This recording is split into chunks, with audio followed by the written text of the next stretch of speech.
Hello and welcome to the next video of my LCS Spring 2023 preview series, where we're going to cover EG, a representative from North America at MSI and Worlds last year. They have swapped out 2 of their starting 5 from last year, so there are some changes. The average age of this year's team is going to be 22 years old.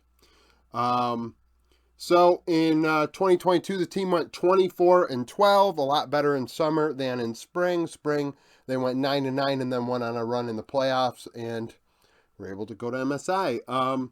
The academy team went 5-18-13 last year, so a lot of work to be done with the academy team, and they added, I think all 5 of these players were not with the academy. Well, 4 of the 5 were not with the academy team last year.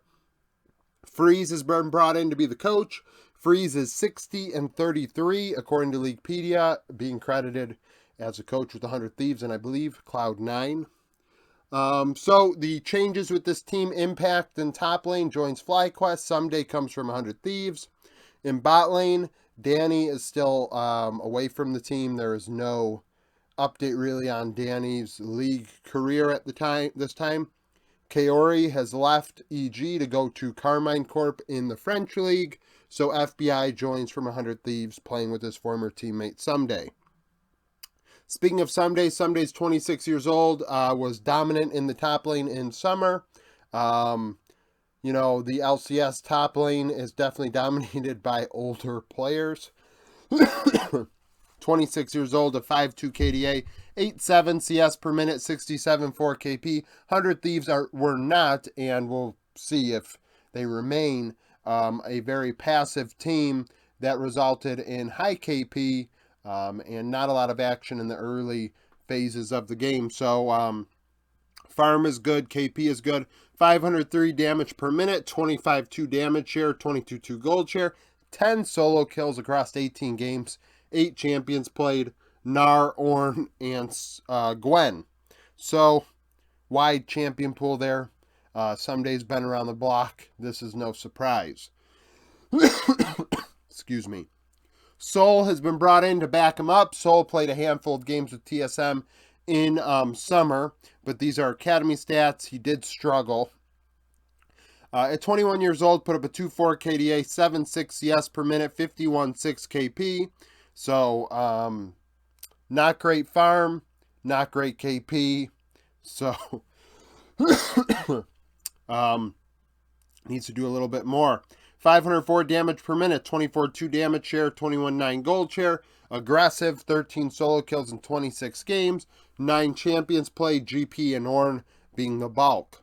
In the jungle, you have Inspired. Last year, I would say Inspired. Berserkers challenged Inspired, but Inspired was probably the best player in North America. Now with Prince and Vikla in the mix, Inspired has, more competition. But as of right now, I would say he's the best player in North America. 20 years old, 7.4 KDA, 6 CS per minute, 66.7 KP. Not a big facilitator, definitely a carry jungler.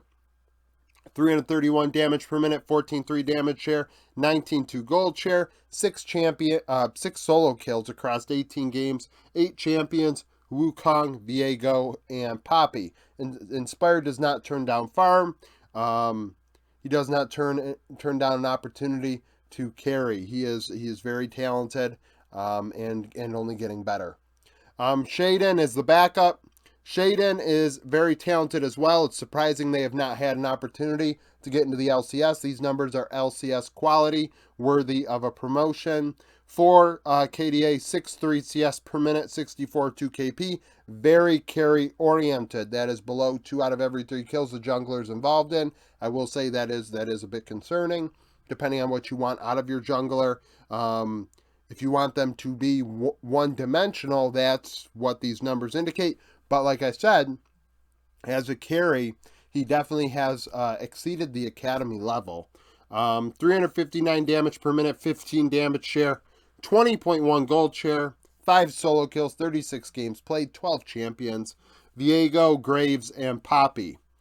In mid lane, Jojo Pune, one of the youngest players in LOL Esports at only 18 years old. It seems that he's been around for a while now, but he's still extremely young.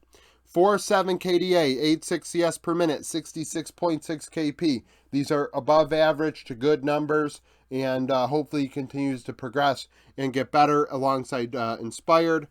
578 damage per minute, 23.8 damage share, 21.9 gold share, 2 solo kills in 18 games, 8 champions, Ari, Corky, and Silas. So very standard champion pool out of JoJo. We did see some set at Worlds, being threatened. So he's a good player, obviously, a great player. But now it's time to develop and improve. Behind him, you have Ryoma. Ryoma really struggled in Academy last year with whoever he is with. So these numbers are from LCS Proving Grounds, which amateur scene. 23 years old, 3.6 KDA, 9.3 CS per minute, 61.8 KP. So obviously better than the amateur scene, but he's an Academy mid laner. That's pretty much what Ryoma is at this point. 548 damage per minute, 27.3 damage share, 23.6 gold share, 5 solo kills, 14 games played, 9 champions, Yasuo, LeBlanc, and Corky. So he didn't play anything more than twice. So Yasuo, LeBlanc, and Corky were the only champions he played twice that he actually won a game on, at least. We remember Ryoma with 100 Thieves in the past. Bot lane FBI, 23 years old. So 100 Thieves, like I said, played a specific style, and their bot lane played a lot of Seraphine bot, a lot of Senna bot, because who he has a background in playing champions that are not supports, right? So this is going to be something different for FBI. I hope to see a different side of him, because I was not overly impressed with the 100 Thieves bot lane. I know some people really liked it, but I was not in that camp. 6.9 KDA, 8.4 CS per minute, 75.9 KP, 610 damage per minute, 29.9 damage share. So definitely a carry in the damage department. 23.6 gold share, 1 solo kill, 18 games played, 8 champions, Lucian, Aphelios, and Sivir. Lucian, Aphelios, Sivir. Senna was played an equal amount as well, but the winning percentage wasn't as high.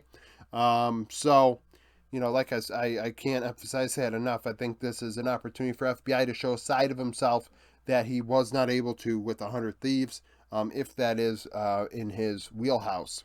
Behind him is King. I think King should be in the LCS. These numbers definitely earn him a spot there. He did well in Australia. He's kind of been blocked for years and never really been given a fair shot. He did play a few games with Cloud9 this past year and struggle.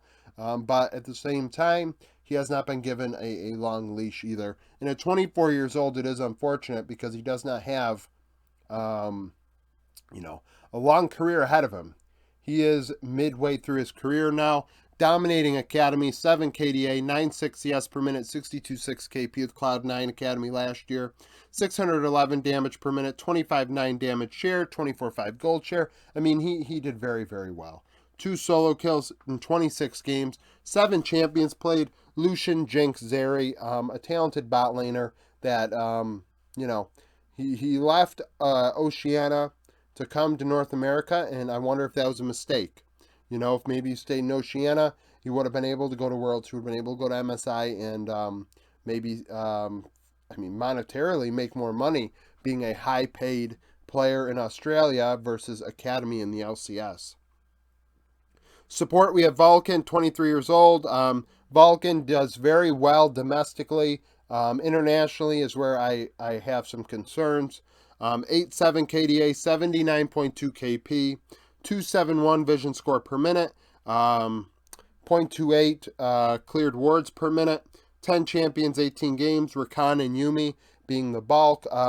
Definitely expanded his champion pool domestically this past year, but I felt like internationally, especially at MSI, he left a lot to be desired. He was extremely predictable in draft, and that hurt EG.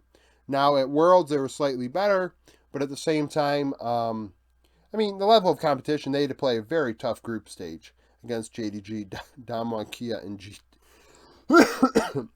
G2. Mad Lions bot lane's no slouch. In play-ins, even though they 3-0'd him. But Volcan has to step it up internationally, because there are times where he just goes into the fog of war and he dies, and it's like, well, you just lost us the game. Thank you. Smoothie, 25 years old, been around the block. 3 KDA, 66 4 KP, 2.19 vision score per minute, 0.23 cleared wards a minute. Across 36 games, he played 10 champions. Renata, Karma, Lulu. So played a lot of enchanters, but these numbers aren't great. The only player in holdover, I believe, from EG last year. So it makes sense these numbers stink. The team literally went, what, 5, 18, and 13? Like, that's the worst we've seen. So, which is unfortunate because EG had EG Prodigies, a lot of bright spots on that team. And, you know, they've brought in talent over the years and been able to have it develop throughout their system. Now dropping that team. I believe picking up more coaches instead. So they're trying a different little vibe here after Peter Dunn's out. So we'll see what happens with EG. Like the video if you like it. Subscribe to the channel for daily League of Legends content. Follow me on Twitter. Join the Discord. Become a YouTube member. And thank you for watching.